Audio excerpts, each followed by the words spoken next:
আজ আমরা এসেছি সুনামগঞ্জের সেই ঐতিহাসিক স্থানে, যেখানে বাস করতেন বাংলার এক কিংবদন্তি মর্মী কবি ও সাধক হাসন রাজা। মাজারে লুকে বলে ওহ বলে রে ঘর বাড়ি বালা হানায় আমার, লুকে বলে ও বলে রে ঘর বাড়ি বালা হানায় আমার।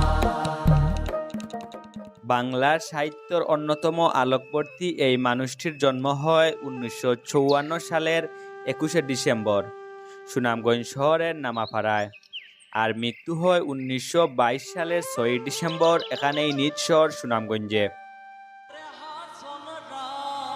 হইল রে আওলাকে বানাইল রে,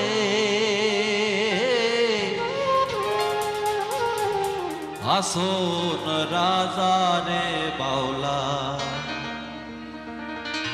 কে বানাইল রে।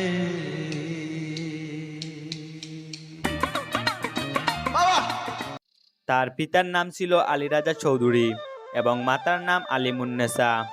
বাবার মৃত্যুর পর অল্প বয়সে পরিবারের বড় দায়িত্ব এসে পড়ে হাসন রাজার উপর। তবে সম্পত্তির মুহে না পড়ে তিনি হয়ে ওঠেন একজন সাধক ও আত্মবিশ্বাসী কবি। তিনি লিখেছেন অসংখ্য মর্মী গান, যেখানে স্থান পেয়েছে মানবতা, আল্লাহভিত্তি, আধ্যাত্মিকতা ও প্রেম। তার বিখ্যাত গান লুকে বলে গড়বাড়ি বালানা আমার আজও বাংলার ঘরে ঘরে গীত হয়।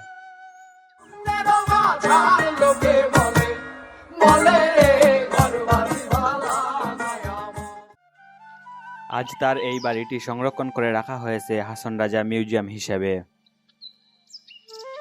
একজন জমিদার হয়ে না থেকে নিজেকে তিনি বিলিয়ে দিয়েছেন মানুষের জন্য। হাসন রাজা শুধু একজন কবি নন, তিনি বাংলার আত্মার একজন স্থায়ী বাসিন্দা। ধন্যবাদ আমাদের সাথে থাকার জন্য। আরও বাংলার ইতিহাস ও সংস্কৃতির গল্প জানতে আমাদের সাথে থাকুন।